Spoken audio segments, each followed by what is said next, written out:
ప్రేక్షకులకు స్వాగతం, నమస్కారం. నిన్న జగన్మోహన్ రెడ్డి పులివెందుల కార్యక్రమానికి వెళ్ళి రైతుల మీద వాళ్ళ మాలిన ప్రేమ కురిపిస్తూ చీని నా హయాంలో ₹1,00,000 పైగా అమ్మాం, ఉల్లి 40,000 అమ్మామంటూ చెప్పిన అబద్ధం చెప్పకుండా చెప్పాడు. అలాగే యూరియా కొరత ఉందంటూ అబద్ధాలు ఆడుతున్నాడు. తన హయాంలో సాగు చేయలేని పరిస్థితుల్లో రైతులుంటే నాడు బాగా చేశానంటాడు. నేడు సాగు విస్తరణ పెరిగి ఎరువులు కొరతాయి అయినా కూటమి ప్రభుత్వం కేంద్రం నుంచి యూరియా ఇప్పటికి 1,00,000 టన్నులు ఎక్స్ట్రా తీసుకొచ్చింది. అయినా చెప్పిన అబద్ధం చెప్పకుండా చెప్తున్నాడు. జగన్మోహన్ రెడ్డి చెప్పిన అబద్ధాల మీద వాస్తవ పరిస్థితుల మీద విశ్లేషించడానికి మనతో పాటు ఉన్నారు అడుసుమల్లి శ్రీనివాసరావు గారు. వారిని అడిగి మనం విశేషాలు తీసుకునే ప్రయత్నం చేద్దాం. సార్ నమస్తే. నమస్కారం అండి. జగన్మోహన్ రెడ్డి రైతుల మీద నిన్న కురిపించిన ప్రేమకి రైతులంతా తడిసి జ్వరాలు వచ్చిన పరిస్థితి అయింది. చెప్పిన అబద్ధం చెప్పకుండా చెప్పాడు. ఏ పంట ఏంటో కూడా తెలియకుండా ఉల్లికి ఆలుకి తేడా తెలియకుండా మాట్లాడాడు. హెరిటేజ్ గురించి మాట్లాడాడు. జగన్మోహన్ రెడ్డి వ్యాఖ్యలు ఎట్లా చూస్తారు, ఎట్లా విశ్లేషిస్తారు? ఇప్పుడు మీకు ఒక క్లారిఫికేషన్ ఉండాలండి. జగన్మోహన్ రెడ్డి ఎడ్డు అనడం ఖచ్చితంగా తెడ్డు అనమాట. దాని ఫుల్ రివర్స్. మీరు దాంట్లో ఎక్కువ విశ్లేషణ చేసుకోకలేదు. అవునంటే కాదండి, అంతే. మీకు అతను బొమ్మ అనంటే అది బోకు అనమాట. అర్థమైందా మీకు? ఇది లెక్క. అయితే తప్పని పరిస్థితుల్లో మనకి కూడా నోటి దూరత ఉంటుంది కాబట్టి అతను ఏమన్నాడో దాని గురించి మాట్లాడతాం. కాబట్టి మొదటగా అతను వాళ్ళ నాన్న సమాధి దగ్గరికి వెళ్ళి, నేను చనిపోయిన రోజు కదా, అక్కడ ప్రార్థనలు అవి చేసుకుని వాళ్ళ అమ్మని పట్టించుకోకుండా కార్యకర్తలకు కూడా పాస్ పెట్టాడు తను కలవడానికి. ఇంకా నేను దానికి డబ్బులు టికెట్ పెట్టలేదు. ఆ టికెట్ పెట్టాడేమో కూడా డౌట్. 5,000 వసూలు చేశారన్న టాక్ కూడా వచ్చింది. అదే మనకు తెలియదు. అసలు 5,000 టికెట్ పెట్టుకుని ఈ ముఖం చూడటానికి ఎవడొచ్చాడో నాకు వాళ్ళకి దండయ్యాలి ఫస్ట్. ఇటు ఇంత దారుణం దుర్మార్గం చేసేసి ఇంత మటాష్ చేసేసిన తర్వాత ఈ ముఖం చూడడానికి ఎంతో మాట్లాడడానికి టికెట్ పెట్టుకుని కొనుక్కుని లేదా విఐపి పాస్ అంటే కూడా వచ్చారంటే అది విచిత్రమైన వ్యక్తులాళ్ళు. కాబట్టే ఈ రాష్ట్రంలో అతనికి సాగుతుందని నేను అనుకుంటున్నాను. అటువంటి మనుషులు ఉన్నారు కాబట్టి. అతను ఆ ప్రార్థనలు అయిపోయిన తర్వాత ఒక రకంగా అతనికి నిన్న వాళ్ళ నాన్న తద్దినం లేకపోతే వర్ధంతి కార్యక్రమం లేకపోతే అసలు అక్కడికి వెళ్ళేవాడు కాదు. ఎందుకంటే నిన్న కాక మొన్న అక్కడ ఘోర పరాభవం ఎదురైంది వాళ్ళ పార్టీకి, వాళ్ళ మనుషులకి. ఇది తల తీసేసినట్టు అయిపోయింది అతనికి.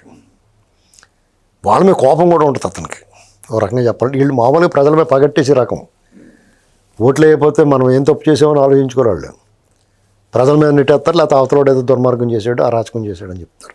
వాళ్ళ తప్పని ఒప్పుకోరు. ఇప్పుడు ఇక్కడ ఇతను ఎన్ని అయిపోయిన తర్వాత ఈ రైతుల మ్యాటర్ వచ్చింది. అరటిగేలలో మన హయాంలో ఎలాగమ్మి, చీనీ బత్తాయి మన హయాంలో ఎంత అమ్మాం, ఉల్లిపాయలు మన హయాంలో ఎంత రేటు ఉండేది, హెరిటేజ్లో ఎంత అమ్ముతున్నారు. అసలు ఎంత అజ్ఞానం అంటే మినిమం కామన్ సెన్స్. అసలు ఏం జరుగుతుంది? హెరిటేజు ఆ స్టోర్స్ అన్నీ కూడా ఫ్యూచర్ గ్రూపు 10 ఏళ్ల క్రితం తీసుకున్నారు. 2016, 10 ఏళ్ళు అవుతుంది కరెక్ట్గా. వీళ్ళు వదులుకున్నారు అది. ప్రస్తుతం హెరిటేజ్ పాల ఉత్పత్తులు మాత్రమే వ్యాపారం చేస్తున్నారు. ఏమంటే అది తెలుసుకోకుండా హెరిటేజ్లో ఎంత అమ్ముతున్నారు అంటున్నాడు. హెరిటేజ్లో ఎంతైనా అమ్ముతారు. ఒకవేళ నిజంగా వాళ్ళ స్టోర్ ఉన్నా, ఇప్పుడు వాళ్ళ చేతిలో లేదు. ఫ్యూచర్ ఆ స్టోర్స్ అన్నీ కూడా ఫ్యూచర్ గ్రూప్ తీసేసుకుంది. హెరిటేజ్ ఫ్రెష్, హెరిటేజ్ ప్రోజన్స్ ఇలాంటివన్నీ కూడా వాళ్ళు చేసుకున్నారు. ఒకవేళ నిజంగా వాళ్ళు అందులో అమ్మినా ఏ రేటైనా అమ్ముకుంటారు. నచ్చితే కొనుక్కుంటాడు, లేకపోతే పోతాడు. దాని బలవంతమే ఉంది ఏంటండి. ఇప్పుడు 100 రూపాయలు అన్నాడు అనుకోండి, పోరా బయట 10 రూపాయలు అమ్ముతాను, 100 రూపాయలు అమ్ముతాను, ఎవడో కొంట అక్కడ. అది ఆడికి నష్టం ఎక్కువ అమ్ముకుంటే వ్యాపారస్తుడికి. ఆ ఒక్కటే ఉండదు కదా, బోళని ఉంటాయి ఇంకా అవుట్లెట్లు. అంటే నేను ఏదో చాలా తెలుగుగా ప్రశ్నిస్తాను అనుకున్నాడు. హెరిటేజ్ని లాగుతున్నాను చంద్రబాబు నాయుడు. ఒకవేళ హెరిటేజ్ అమ్మేసుకుని చంద్రబాబు నాయుడు గారు జైలు వేసుకుని నీ సిమెంట్, నీ పేపరు, నీ పవర్ స్టేషన్ లాగానే వాళ్ళేమి సొంతంగా ప్రజల సొమ్మేం దొబ్బేరాళ్ళు. ఏమన్నా అనుకుంటారేమో అనుకుంటారు పాపం. మళ్ళీ ప్రజలతో నిత్యం ప్రజలు ఏమనుకుంటారో అన్న భయంతో ఉంటాడు ఆయన చంద్రబాబు గారు. నీలా బరితెగించి ఉన్నాడు ఆయన. ఉల్లిపాయలు అది యాక్చువల్గా ఉల్లిపాయలు మార్కెట్ ద్వారా క్వింటాల్ 1,200 పెట్టి కొనిపిస్తున్నాడు. ప్రైవేటు వ్యాపారులు 1,380 పెట్టుకుంటున్నారు. తెలుసా అండి ఇది? క్వింటాల్ 1,380 ప్రైవేట్ వాళ్ళు. మార్కెట్ ఎప్పుడైతే అలా 1,200 పెట్టుకుంటుందో వాళ్ళందరూ వచ్చి రైతు స్వయంగా చెప్పాడు అక్కడ మార్కెట్లో, నువ్వు కంగారు పడి అమ్మేసుకు 400 300 అన్నారంట. అప్పుడు కలెక్టర్ గారు అంతా వచ్చి మీరు కంగారు పడకండి, మీ అన్నీ మేము కొంటాం అని చెప్పి అతను 80 టన్నులో 80 క్వింటాల్లో 90 క్వింటాల్లో ఉంటే ఒక రైతు అతను నువ్వు ఎన్ని వేసుకొచ్చావా అని అన్నారు. నా 80 క్వింటాలు 90 క్వింటాల్లో ఉన్నాయండి అన్నాడు. అతనికి చెప్పి కంగారు పట్టుకొని మన్నాడు పొద్దున్న 1200 రూపాయలు పెట్టి వాళ్ళు కొన్నారు. కొంతమంది అందులో కొంత సరుకు 1300 రూపాయలు పెట్టి 1380 రూపాయలు పెట్టి బయట మార్కెట్ వాళ్ళు కొనుక్కున్నారు. అంటే అతను చాలా హ్యాపీగా ఉన్నాడు. చంద్రబాబు నాయుడు గారికి కలెక్టర్ గారికి అందరికీ థ్యాంక్స్ అండి, మాకు మమ్మల్ని ఆదుకున్నాడు, మాకు ఉపశమనం అన్నాడు. ఇలాంటి ఏం జరుగుతుందో తెలుసుకోకుండా ఇదంతా ఒక రోజు ముందే జగన్ ఈ మాట్లాడే కన్నా ముందే 1వ తారీఖు నుంచే ఇదంతా జరుగుతుంది. ఇతను 2వ తారీఖు మాట్లాడాడు. ఏం జరుగుతుంది అనేటువంటి తెలుసుకోకుండా మనం ఏదో ఒకటి చెప్తున్నాం, ప్రచారం చేస్తున్నాం, అతని ఛానల్ ఉంది, పేపర్ ఉంది, అతని డూడు బస్మన్ లాగా డప్పు కొట్టే ఛానల్స్ ఇంకో 2 ఉన్నాయి అని సోషల్ మీడియా డబ్బులు ఇచ్చి మాట్లాడుతున్నాం కదా అనుకుంటే అక్కడ ఆ లబ్ధి పొందినోడికి తెలుస్తుంది కదా. అరటికాయలు మన హయాంలో ఎంత ఉన్నది అన్నాడు. నీ హయాంలో ఎప్పుడైనా ఒకసారి ఉందేమో. ఎవరి హయాంలో ఉన్నా 5 సంవత్సరాల పీరియడ్లో ఖచ్చితంగా ఎగుడు దిగుళ్ళు ఉంటాయి, ఖచ్చితంగా ఉంటాయి. ఎప్పుడూ ఒకేలాగా డౌన్లో కానీ ఎప్పుడు హై ప్రైసెస్ కానీ ఉండవు. ఇది వ్యవసాయదారుల శాపం, అది పాపం. ఆయన హయాంలో ఉంటే కాస్త నీళ్ళు ఎక్కడ ఇచ్చాడండి పంటలు నీకు పండడానికి? హయామని కాదండి. ఇప్పుడు వ్యవసాయదారుడి పరిస్థితి ఏంటంటే నీ హయామా నా హయామా ఇంకొకటి హయామా కాదు. వాళ్ళు బతుకే గ్యారంటీ లేదు, వాళ్ళ పంటలకి గ్యారంటీ లేదు, ఎవడో ఇవ్వలేడు గ్యారంటీ. దాని గురించి నువ్వు మా హయాంలో ఎంత అమ్మింది, నీ పాదం ఏదో రామపాదం అన్నట్టు నువ్వు దరిద్ర పాదం, నువ్వు ఇనప పాదం నువ్వు. ఆ అరటికాయలు కూడా అతను ఏం చేయడం తెలుసండి, అప్పుడు కరోనా వచ్చినప్పుడు అరటికాయలన్నీ లోళ్ళు తీసుకొచ్చి హాస్పిటల్స్ దగ్గర 1 గంట వెసులుబాటు ఇచ్చేవారు చూడండి. అప్పుడు గోదావరి జిల్లాలో తీసుకొచ్చి అమ్మారు. మరి గోదావరి జిల్లాలో లంకల్లో పండిన గోదావరి జిల్లాలో రావులపాలెం ఈస్ట్ వెస్ట్లో అక్కడ డెల్టాలో విపరీతంగా పండుద్ది అరటి. వాళ్ళందరూ మటాష్ అయిపోయారు. నాకు గోలెట్టేశారు. మా పరిస్థితి ఏంటి, నువ్వు అక్కడి నుంచి లోళ్ళు తీసుకొచ్చి అమ్ముతుంటేనండి.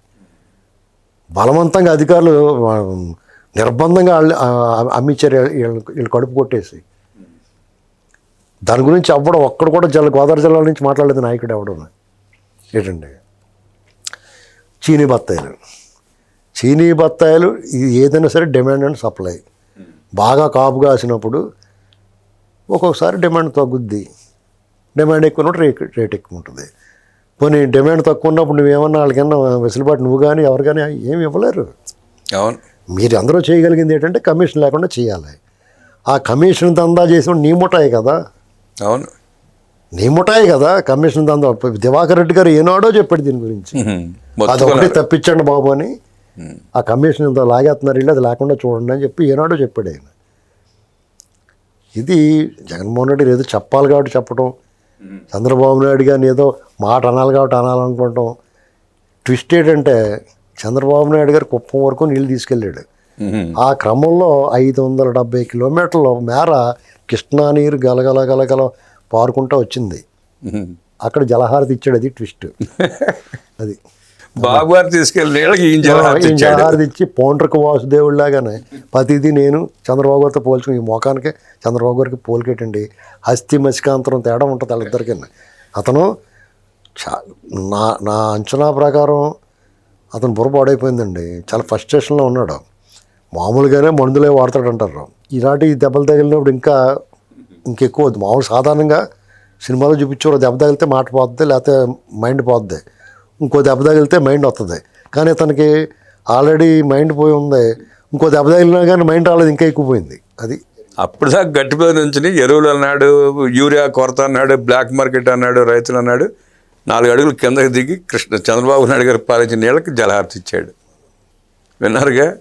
రైతుల గురించి ఎరువుల గురించి మాట్లాడిన జగన్మోహన్ రెడ్డి చంద్రబాబు నాయుడు గారు పాలించిన కృష్ణా జలాలకు జలహారతి ఇచ్చి కొంచెమన్నా పుణ్యం చేసుకున్నాడు అంటూ విశ్లేషించిన అడ్స్మిల్ శ్రీనివాస్ గారికి ధన్యవాదాలు తెలియజేస్తూ నమస్కారం.